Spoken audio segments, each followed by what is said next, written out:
Welcome to Standard Deviation. Hello. Hey, what's up? Oh, just drinking some whiskey.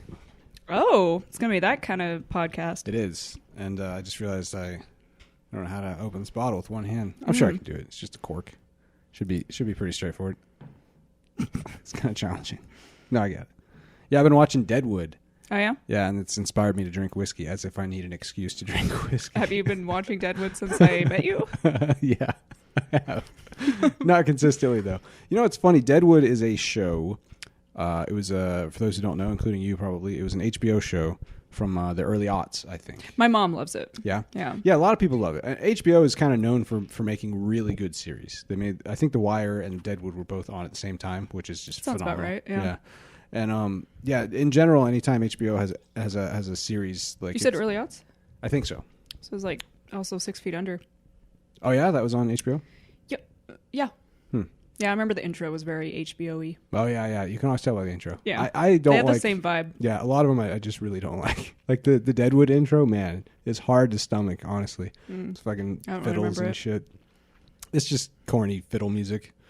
Anyway, I've watched Deadwood all the way through a few times because I kind of like it, and because people keep saying how great it is, and like I want to get it, I want it to click, and it finally clicked this last time. Nice. I started it over like maybe 4 or 5 days ago, and it's one of my favorite shows now.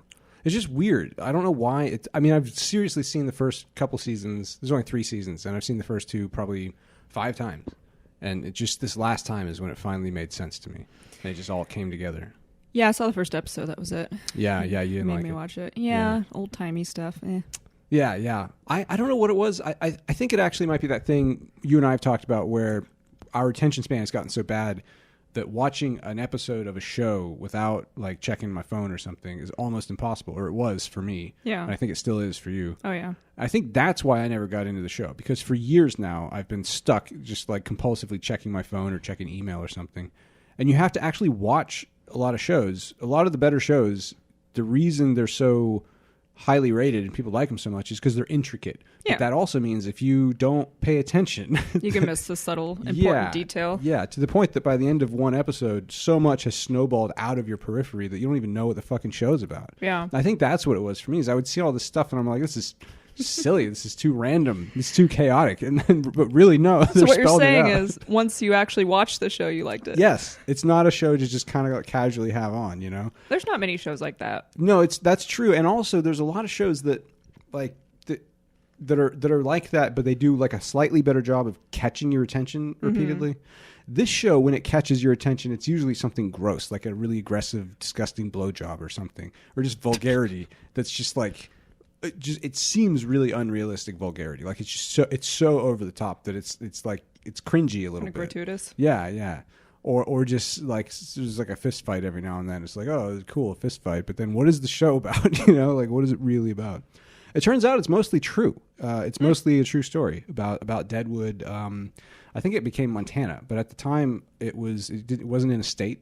It was just like an unincorporated territory, or it wasn't a territory. It was really nothing. It was just a town. And it had no laws, technically. It wasn't in the United States officially, at the beginning of the show at least. And even the main characters, if I'm not mistaken, are all based on real people that lived there at the time. They got like the newspaper guy, the saloon guy, the brothel guy, or there's like 3 of them, and the brothel woman, the sheriff, hardware store. All these main characters are like real people. Yeah. And that makes it pretty interesting, because then you can actually see how this town started as just a bunch of cutthroats and weirdos off in the desert somewhere, and it kind of slowly became an actual town. Like the county was just formed towards the end of the 2nd season, and this commissioner showed up. He's like, hey, we got a county now, so you got to pay me off to pass laws or whatever. I don't know. It was pretty interesting. It's just kind of about like the Wild West and corruption and stuff like that. Yeah. It's about like the main characters are this like sheriff who's kind of the good guy, but he's also kind of a dick. Like he's really violent. He just keeps beating the shit out of people, but he's the good guy, I guess.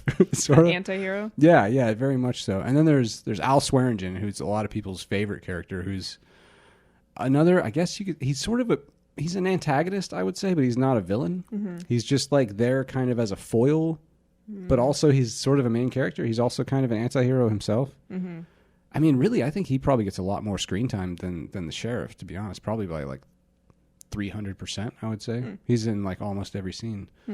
But he's like the saloon owner, and he runs whores on the side, and like that's his thing. And it's so, yeah, I mean, that's kind of, I watched it with subtitles on. They actually subtitled one of the characters as whore. Like when she speaks, it says whore, and then whatever her lines are. Well, does she have a name in the show? No. Oh, She's put whore number 8 or whatever. Well, I feel like it'd be weird if they were like sex worker. Right. SW. FSSW. Yeah, because I mean, people they would just call her whore, if they were to refer to her at all, really. But yeah, I mean, like the show, and it's a lot of it's kind of disturbing in a lot of ways too, because it is very realistic, which means it's very ugly. Right. Because I mean, the late 1800s in an unincorporated area in the American Midwest is like not a good place to be for anybody, really, but especially women or minorities. It's or really, I mean, honestly, anybody who's not like pretty much a pure sociopath, I would say, is probably not having a good time out there. But anyway, it's a great show. And it's got me drinking more whiskey. So how many seasons are you in? I'm at the end of the second season, and there's 3 total. 3, yeah. And then I remember it being kind of short. There's a movie. Yeah, the movie came out just a few years ago. It's like a reunion movie. This cat has dandruff. You got dandruff. It's funny how different shows will make me like drink more in different ways. Like, oh yeah, that's gross. Why does she have dandruff? That's new. Maybe we spilled cheese on her. Do you ever listen to De La Soul? Not recently. There's this album, the one with like, it's yellow and they have the flowers and their little heads, and they have a lot of interludes of them just like talking and goofing off. And I just had a flashback to the one where they're whispering, they're like, Boston News has dandruff. So-and-so has dandruff. Weird. Your mom has dandruff. That is weird shit talking. Yeah. It's just listing off people have dandruff. Bizarre. I was watching another show. Has dandruff. It's true, she does. I was watching a show called The Bureau, which is a French spy show. Very good show.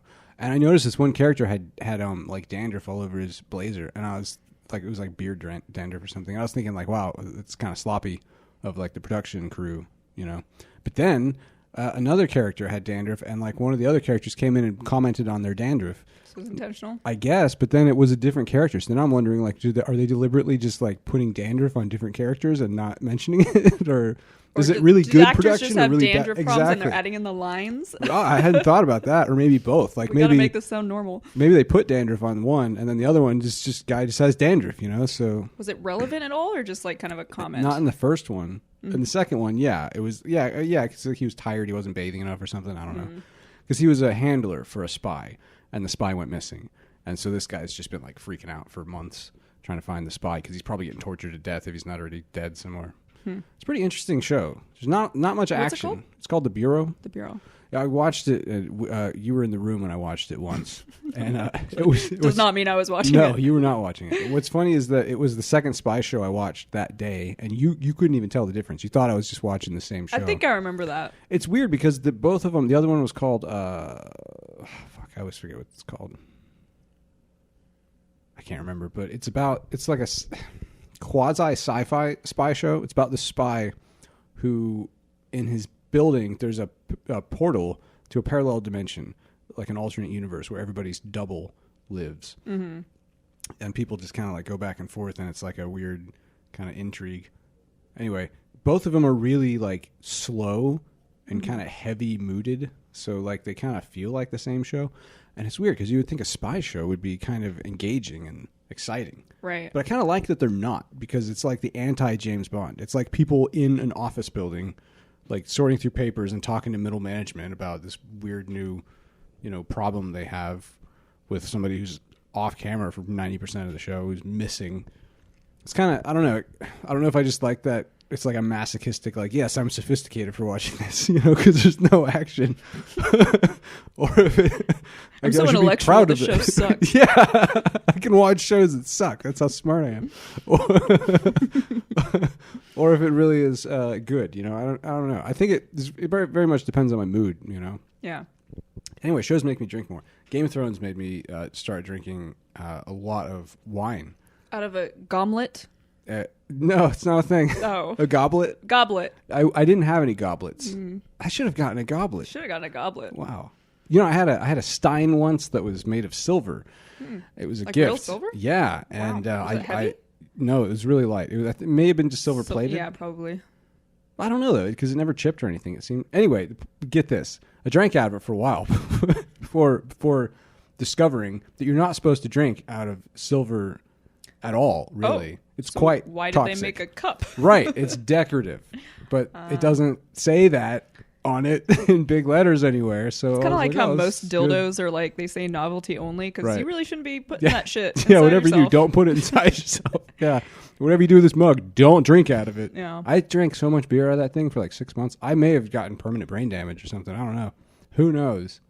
Anyway, Game of That would Thrones. explain a lot. Maybe drink a lot of wine. Game of Thrones and Tim Ferriss. Right, because he said He said you should drink lots of wine and you lose weight. Right. Those. You're like, awesome. Yeah. I'm going to It's go like this diet. At the time, I barely drank wine at all, and then Tim Ferriss is like, "Oh, I got this good diet where you eat a bunch of beans and drink some wine." Okay, And but didn't he say like 1 or 2 glasses and you were drinking a whole bottle? No. Yeah. Well, he said 1 or 2 glasses, and that's how I started. But Right. then I was like, well, if I just eat fewer beans, I can drink more wine. And if you eat no beans, I you can drink like 2 bottles. Yeah, I can drink like 2 bottles of wine. That's how A that night, works. every night. Really, just cut out the beans. So really, there was one day that I ate nothing but bacon and drank nothing but wine, and man, I was drunk by the end of that day. Really, just after like a bottle and a half, which is already kind of a lot. But Yeah. if you eat nothing but bacon all day and then drink a bottle and a half of wine, you will be drunk. Ooh-wee. That is a guarantee from me. I'll put my rubber stamp on it. But yeah, anyway, so Game of Thrones. I don't know what it is about watching people drink stuff that makes me want to drink stuff. I think it's Oh, because I yeah, really I mean, like it's just- atmospheric stuff. I mean, in AA, they call that a trigger. Oh, really? Yeah, that makes sense. But it's it's the same for like the Ninja Turtles cartoons when they would eat pizza.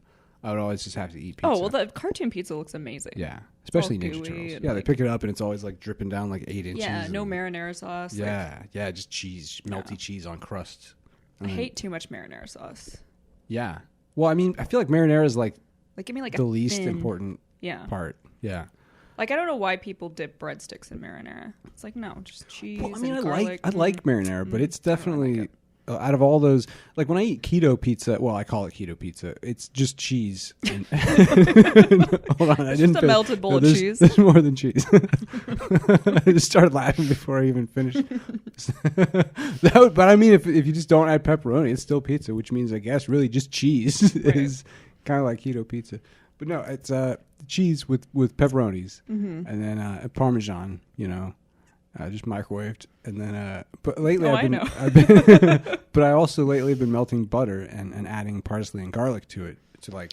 I remember put that. Like, you were making your keto pizza for a while, but then one time you made it and it smelled like a real pizza. I was like, oh, what'd you do? And Mm-hmm. Yeah, You just- added, you Yeah, just take got Plugra. fancy with it. Plugra is my favorite butter. Everybody check it out. It's great butter. It's Plugra European salted butter. I don't know what makes it European, but it's just so good.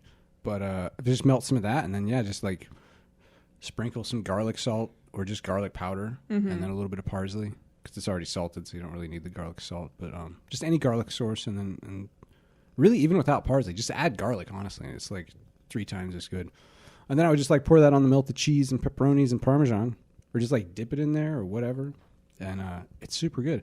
But the other thing is that if you're already cutting out bread, if you add marinara to that, it's still pretty keto, Yeah, there's tomatoes. Yeah. There are some carbs, but Sure. it's not at all like bread. You'd really have to overdo it. Yeah. I mean, you'd have to like eat a whole jar to even get like 1 carb dose on a normal Oh, like diet. okay, yeah. Like 20 grams or something. I'm just Serving. totally guessing. I have no idea. No, per serving, I would think it's probably 2 or 3. Right. For like half a cup. But I mean, like a serving of I guess that's not really a thing. A serving of carbs. No. No. That's what makes a lot of the dieting so counterintuitive at first when you start like looking at shit. It's like when I realized that a glass of wine has the same carbs as a serving of broccoli. That's when my mind was just blown. And I realized I don't know much of anything about food. That is something surprising about wine, I think. Like, Yeah, it seems like it'd be fairly carby. low in carbs.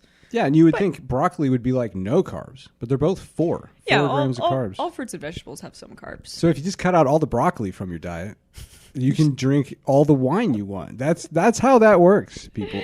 And champagne too is pretty low in carbs. Yeah, champagne I think it's 0.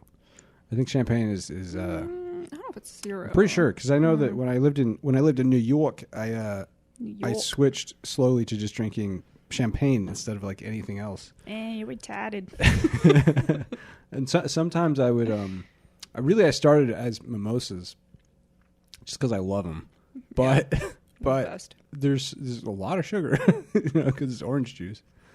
That's why you got to do just like a little splash of orange juice if you want that. Yeah, that actually, that does help. I didn't realize that was valid until I've been served that at restaurants. You know that was valid? valid? Because I'm like, you just straight up gave me a glass of champagne with like a drop of orange juice. Oh, I've heard many people ask for a mimosa that way. I mean, that's definitely more cost effective for sure. Yeah. You know? And I appreciated it when I got it that way because I was like, this doesn't really taste like a mimosa, but like this is definitely more bang for the buck. Yeah, depending on what you want to do with it. Yeah. Well, I just wanted to drink it. See, I don't know what you're saying. I mean, do you want to like have a mimosa or do you want to get You're hammered? Weird. Oh. No, I mean both. Yeah. Right? Yeah. But I mean, if you just enjoy like the taste of a mimosa. Oh, fuck that. That's stupid. it's like drinking near beer for fun.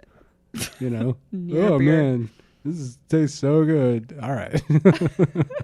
Some people do just drink alcoholic beverages for the taste and socialization. They're not trying to just get blotto. I don't believe them. I mean, yeah, you don't have to want to necessarily get drunk. Because, I mean, like, okay, so for example, since I opened this bottle of scotch a few days ago after we went shooting, it's been, 4 days, probably? Yeah.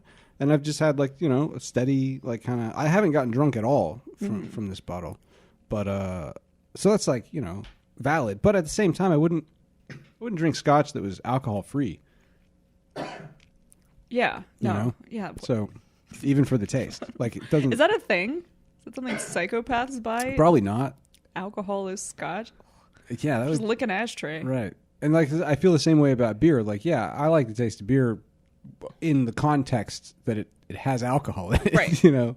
I don't see myself just drinking alcohol-free beer just because it's so good. Yeah. I think people mostly drink that if, like, they're not drinking or trying to take a break or whatever. Yeah, it's just, or you're an alcoholic and you just, like the taste because it's like... I don't know if you should do it if you're an alcoholic because have a little bit of alcohol in really? it. Yeah. But I think it's mostly for that. If you're socializing, everyone else is drinking, you don't feel left out. Yeah. Because some people can be weird, when someone isn't drinking. I don't know why.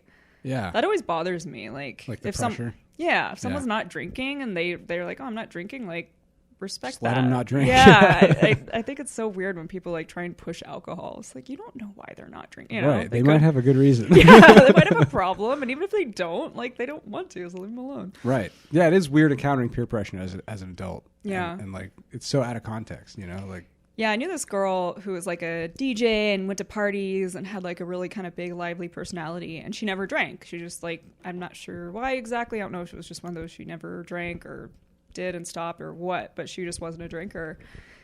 But like when she's this big socialite. And she always, like the bartenders knew when she ordered like a rum and Coke to just give her a Coke. Because she was always ordering it in front of...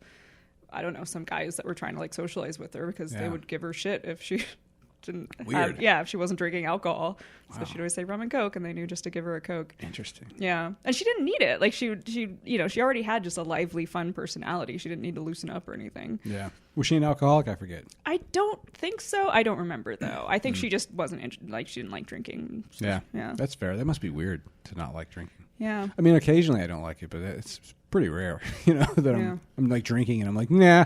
It does happen though. Yeah. I don't know what causes that, It's definitely hard in social situations when everyone else is drinking. It's like, Well, yeah, and also because social situations tend to be stressful. Yeah.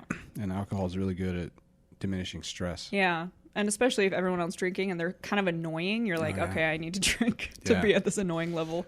Yeah, I mean, I think alcohol has like viable medicinal uses or like situational uses like that, Like every now and then when I have like a friend who has anxiety, like that's getting like really bad, that's uncontrolled, I battle between recommending alcohol or not, you know? Right. Because the thing is, if I know that they already have like a history of habit forming behavior or, forming habits with substances, then I wouldn't recommend it. But Sure. otherwise, I would. But do you need to? It's like, it's not like they don't know. I don't know. Like, I mean, take a drink. I don't think people are necessarily completely aware that it could be viable as like an acute temporary patch for anxiety. I think people know that. I don't know. I mean, I didn't realize that until fairly recently. Like, I remember a few years ago, I felt like bad in an unidentified way. I just felt like bad. Yeah. And then I was just like drinking whiskey, just like chugging whiskey out of the bottle. It was old granddad whiskey. Thanks, Johnny. I just found it in the bar downstairs. Yeah, I remember Johnny brought that. Yeah, it was good. But I was just drinking this whiskey out of a bottle and sitting around feeling bad. And then I just felt better slowly. And I was like, what is going on? Like, this is a weird progression of events, you know? You thought that was weird? Yes, because I didn't know until like a year later that I have anxiety. I didn't know what anxiety felt like, but I've been experiencing anxiety for decades, and I dissociate from anxiety since I was very young. So I don't feel it as anxiety. It's like a ghost next to me of negative feelings that's like attached to me. And I'm like, oh, I don't like that fella, so I'll drink some whiskey, and he dims down a little bit, you know. We can certainly see how people could abuse that. Yeah, for sure. And I mean, that's the thing is when you start becoming, when you reach the point when your first thought upon feeling not great is I need alcohol, that's when you've got like the beginning of a problem. Sure. Is when it's your first and only recourse consistently, especially if it's like every day. Or something like that, then that's when it's worth sitting with the anxiety as long as you can and work through it, maybe find some other way. And that's why I hesitate, because I don't know what problems people have or have had necessarily, and I don't know if maybe there might be a spontaneous addict at some point. I mean, at our age, it's relatively rare, but I'm sure it could happen. Somebody could just become addicted In fact, there actually is more of that because of drugs like OxyContin.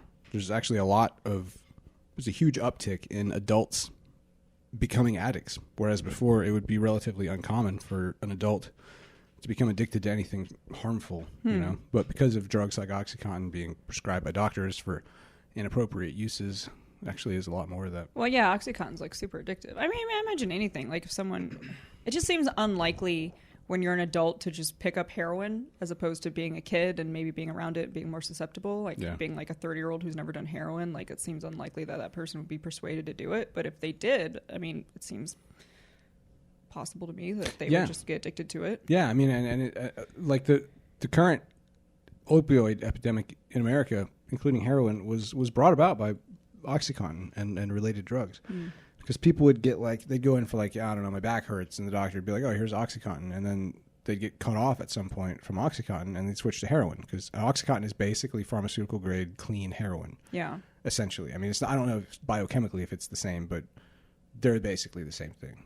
OxyContin is better, really.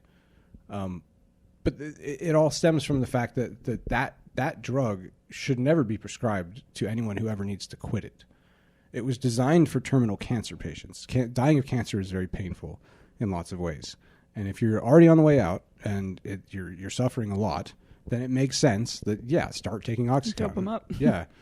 But then, oh man, people love it so much that there's a lot of profit potential. So maybe we'll prescribe it for, all kinds of other shit.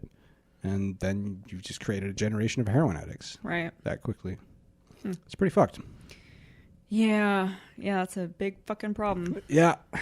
Yep. What are you gonna do about it? I don't know, man. So I've been I don't know, man. I don't know. I mean, I don't know what to do about it. Well, I mean, stop the DEA from or the FDA or whoever's trying to ban kratom. Maybe stop that from happening, because kratom is it's a plant. It's a tea leaf. That has a lot of the same properties of opioids and produces a similar effect and can be addictive as well, but appears to be much more tolerable and less dangerous than opioids. Certainly less dangerous than OxyContin. There is no comparison. I mean, you can't die from a kratom overdose. I don't know, maybe, God. I'm trying to imagine sure how. About that? I mean, when I take kratom, I usually just mix it, I mix a little of the powder into a shot glass. and just shoot it. And like if you were going to try to overdose that way, you would have to down. I mean, if you could do it, it would probably take gallons. Like it's that, maybe if you had to concentrate and also you were like somehow shooting up the concentrate, which I don't think you could do because it's particulate matter and when you shoot up stuff, it's not supposed to be like tea leaves. Raining, yeah. But anyway, kratom is effective. I personally know people who have quit heroin by switching to kratom. And it's legal in most states and counties. I think 2 counties in Florida have banned it. Alabama banned it. But I mean, let's not start looking to Florida and Alabama for our drug policies. Yeah, let's look in Oregon. I wonder how that decriminalization has been going. If there's any sort of like effects. Well, I was talking to my therapist about just cannabis in general in Oregon, since it's been legal here for a while now, just recreationally. And she was saying that there have been an uptick in certain types of psychiatric disorders that are exacerbated by pot. So, but these are largely things that we already knew about. So, if you have like different schizophreniform disorders or schizophrenia, delusional disorders, paranoid disorders, there's a lot of stuff that can be exacerbated by pot for sure. And she's noticed that there's more young people reporting problems with these conditions because it's more accessible now. So you can be just 18, I guess. I don't know the age. It's 18 probably to get cannabis. Yeah, or 21.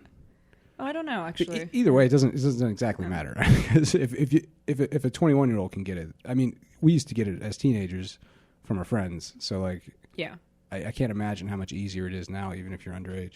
So yeah, there's been an uptick in some psychiatric disorders from cannabis, but that's contrasted with all the benefits, it's not a drop in a bucket, really. Oh yeah, I think it's a net good for sure. Yeah, there's really no question. Yeah. I mean, just like for the economy too. Like I remember Colorado was like giving money back to its citizens because they're making so much money selling pot. The taxes, yeah, and then just last year in Oregon we passed that other law that effectively it decriminalized like everything. Yeah. To an extent, up to a certain limit. Yeah, you don't want to be looking like a dealer. Right. Like having dealer quantities. It also seemed kind of random, like the way that they calculate them. Because I remember it was like, I don't remember all the doses for everything, but I remember acid, LSD, was 40 hits before they're like, hey. That's just a night out. Right. Just personal use. Yeah. 40 hits. But even then, hopefully it's because they recognize that acid isn't going to fucking kill you. Right. You know? And if somebody's dealing acid, good. Invite them to your party. But okay, so there's acid, ecstasy, meth, cocaine, pretty much everything was included. And if I remember correctly, the penalty, if you're beyond those limits, is either a $100 fine, which is just, yes, fine, I'll take it, or you have to go to free counseling to determine whether you have a problem or not. And then it's up to you what you do about it if you do have a problem. So, like, it's nothing. Yeah. That's not a penalty. That's a gift. Really. Right. I would, which is how, I mean, in theory, we should be. Yeah. Yes. We should be treating it as a health problem, not a criminal problem. Absolutely. Because I mean, look, the crimes related to drug abuse are already crimes, Right. And it's the same sort of thing with like sex work. When people argue like that should be illegal, it's like, well, why? It's because people traffic and women get abused. It's like, well, that's already illegal. Right. There's already laws against those things. We'll just stick to those. Yeah. Like, we don't need to get redundant about this shit. Yeah. And what's funny about the decriminalization of everything is that I did not know that was going to be on the ballot, because there was that, and then there was also the psilocybin. What is it called? Ballot measure. Oh, what number? No, I mean, like, I don't know what it's called. I think it's a ballot measure, right? Yeah. Yeah. So there was the psilocybin ballot measure, which I've known about for years. Yeah. Which I'm strongly in favor of. Just allowing psilocybin for medical use. Right. I mean, what I would prefer is the complete legalization of psilocybin, or decriminalization of psilocybin recreationally or any other use.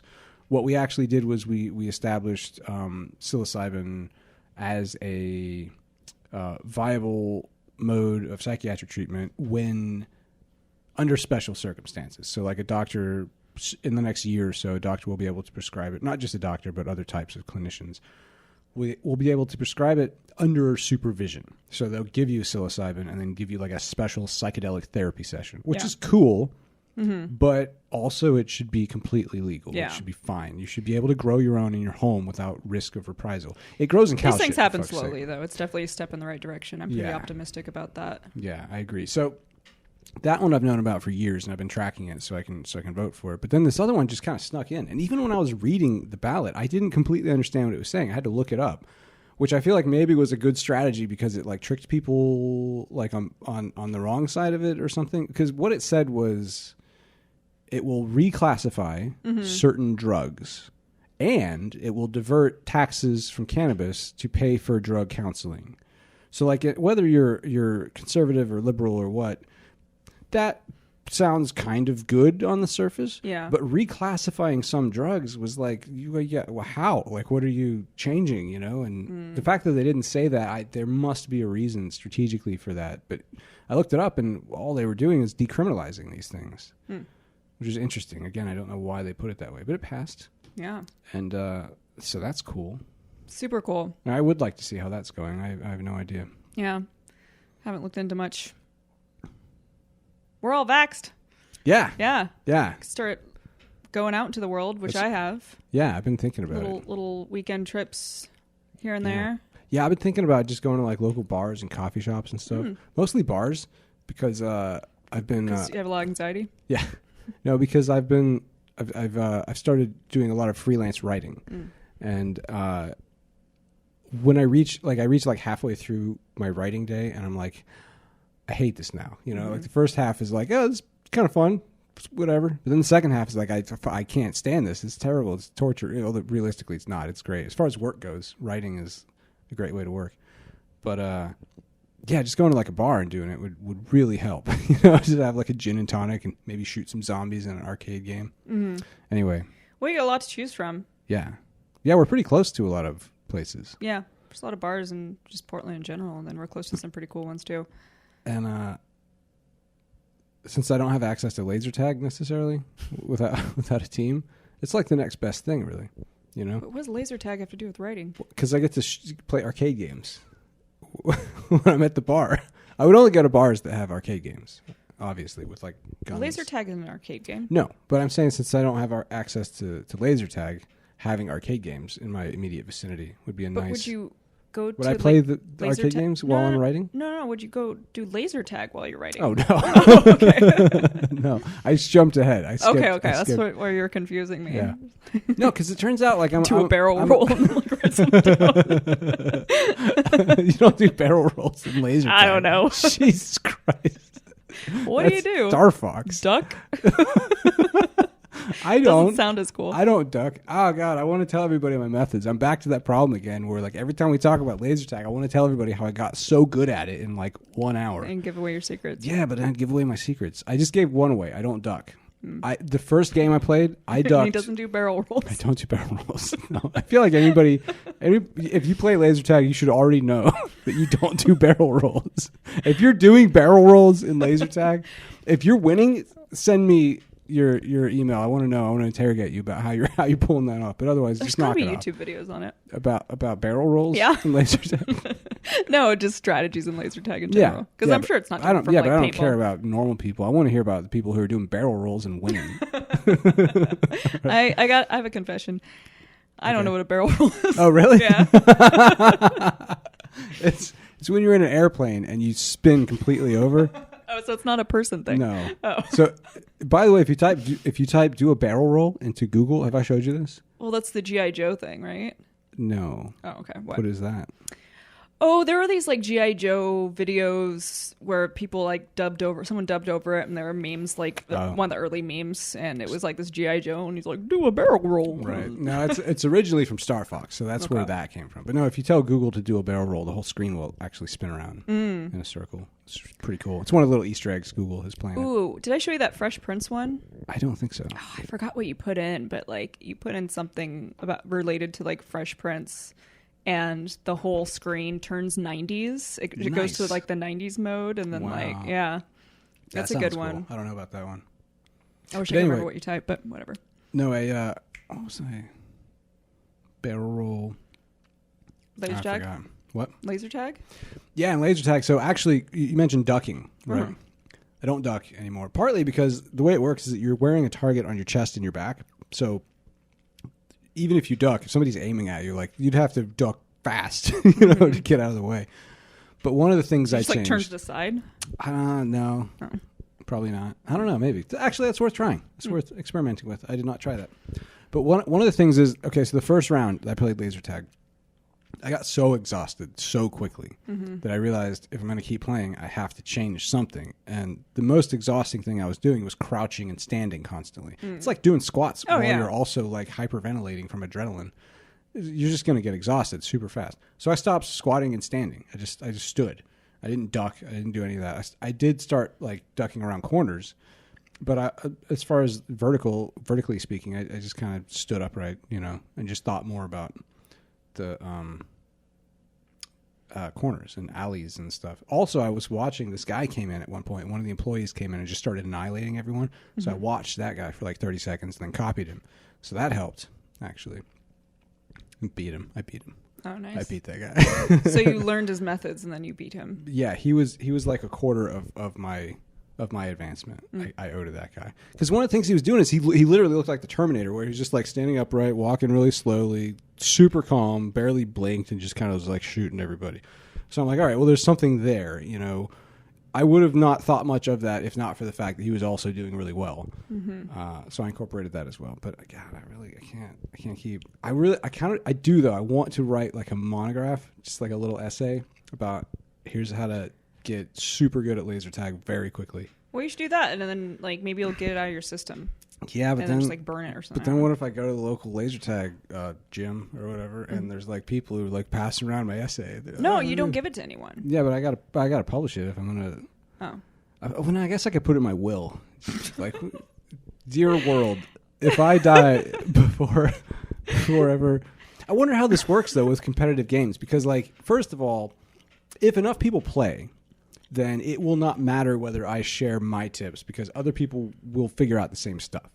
It just depends on like how popular the game is. So like if it's chess, for example, chess is just packed to the brim with big brains and master strategists, and any idea I might have about how to win at chess, somebody else has already had that idea and written a book about it, probably.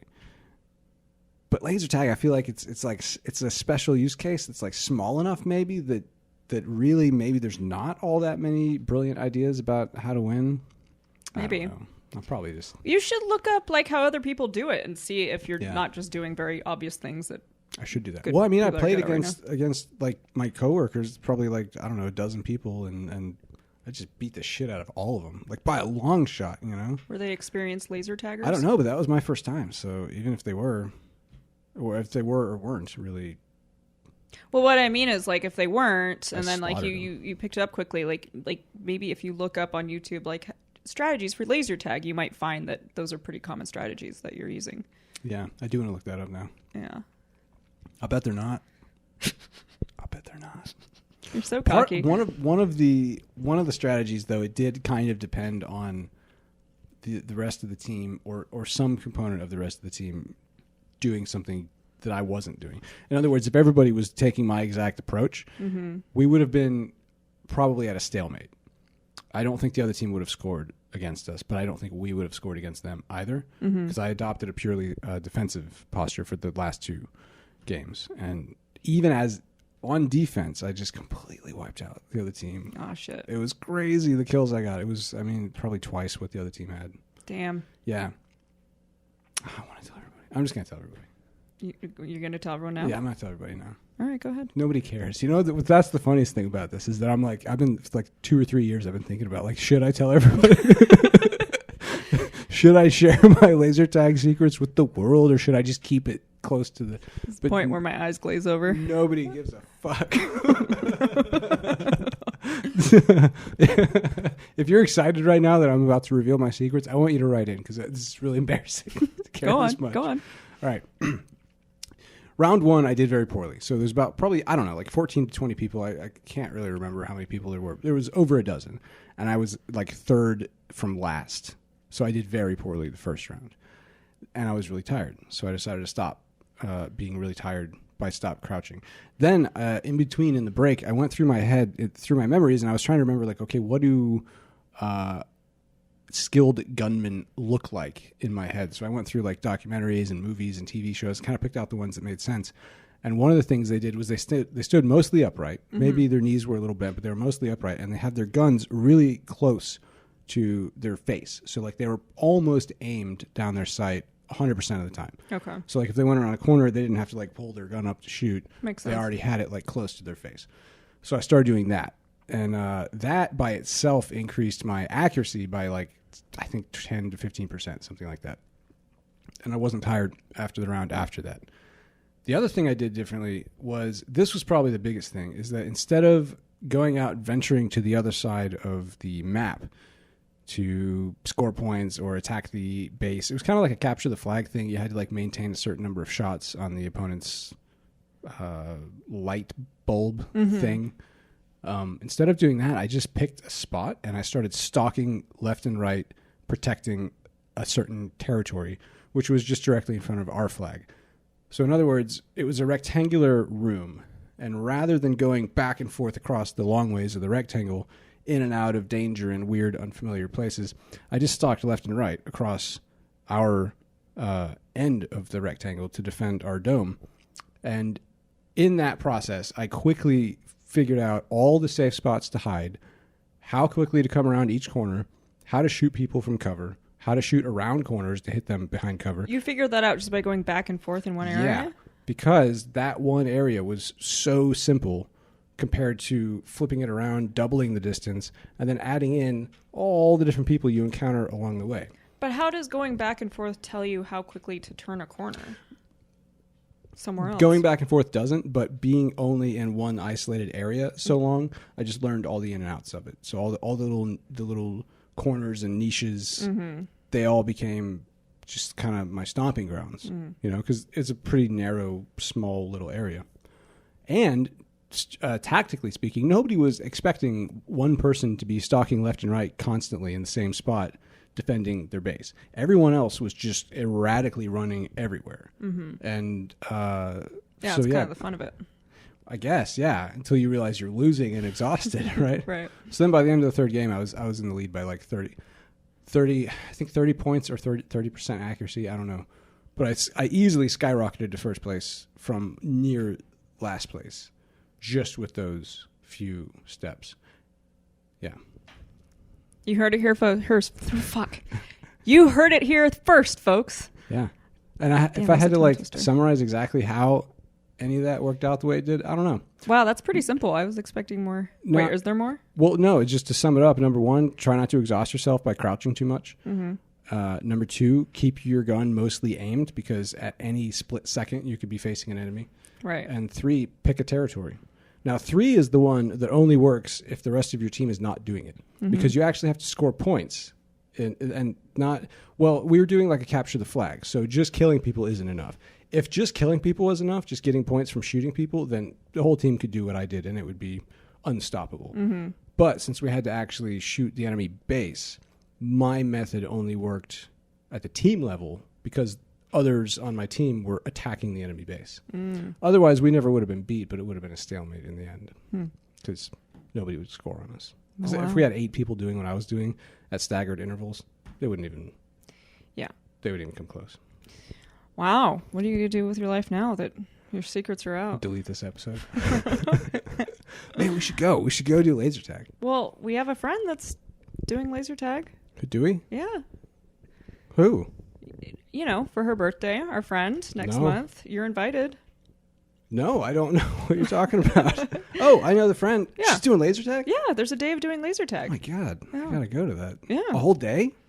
I mean, she's, you know how she is. She's planning out all these like huge activities and that you can either opt into or opt out of. And one of them is like, well, she's saying, you'll have to check in with her because it's, if I remember right, it's like laser tag / axe throwing / something else. Okay. So it sounds like, I don't know if she's trying to do all those things or if it's going to be like one of those things. Well, I will say, laser tag is on the list. I will say this. When we were playing laser tag, when I was playing with my coworkers, by the end of the third round, I was the only one who was enthusiastic about continuing. So a whole day of laser tag wouldn't work. People would get worn out really fast. Yeah.